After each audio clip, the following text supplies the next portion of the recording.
Welcome back to 3G Video. Today I am super excited to share a car that was so far ahead of its time that it's almost mind-boggling. But first, I do want to tell you about a business that I started in the photography and videography realm. It's 3G Video. Who would have guessed? But I want you guys to go over and check it out on my website at 3gvideo.net if you have any needs in those categories. I hope that we can help you out in that.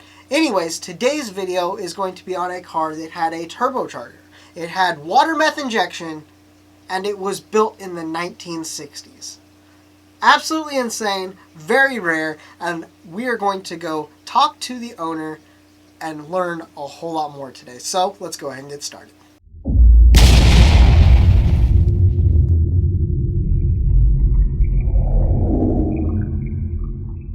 My name's Eric Jensen. This is a 1962 Oldsmobile Jetfire.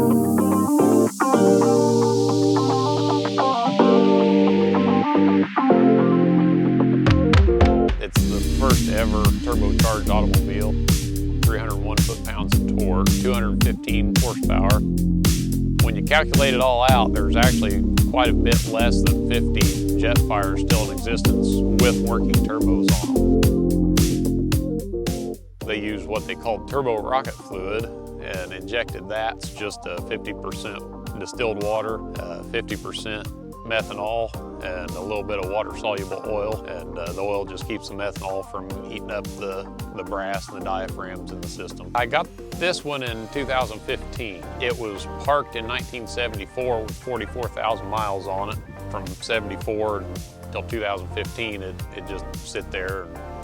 This is how it sit from 74 until 2015.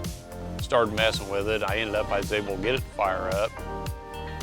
It made some noise and turned out the lifters were stuck, so I didn't want to put any money into it yet, so I just took it apart, rebuilt the lifters, and stuck them back together, and it run like a sewing machine.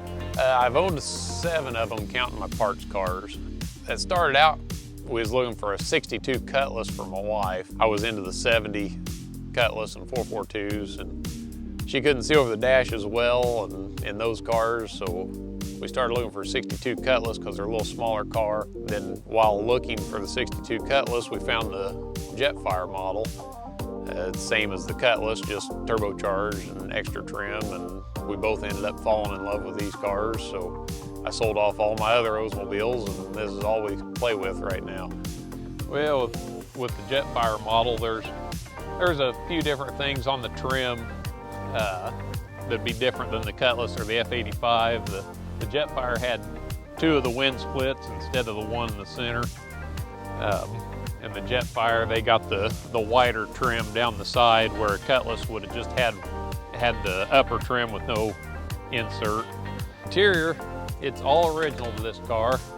I took it all out and cleaned it and detailed it. I put it all back in. The carpet was faded really bad, so luckily I found some dye that was able to dye it back pretty close to the original color. The carpet on the bottom of the door panels also had to be done, because the whole interior was just covered in tobacco tar. The headliner, the white headliner, it was just stained terrible. So when I restored the car, I was able to pull the headliner out and scrub it all up real well, and it actually cleaned a lot better than I thought, and I was able to put it back in without popping any seams on it. So it's even the original headliner in the car. Every car show is going to have some Camaros, it's going to have some Chevelles, and maybe an occasional Oldsmobile 442 and some Mustangs, and then when people get to a Jetfire, like, they just stop. What is this? and then it's my opportunity to tell them about what the car is. It was such a pleasure to meet Eric and to be able to talk about this beautiful car that he's restored.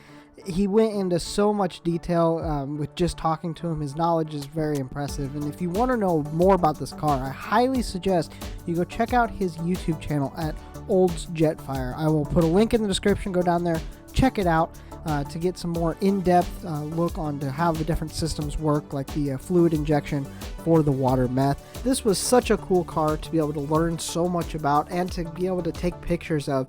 I know I showed a couple pictures in this video, but I have so many more. Head on over to my website, 3gvideo.net, to check those out. And as always, I have had so much fun being with you guys. Have a blessed day, and I'll talk to you guys next time.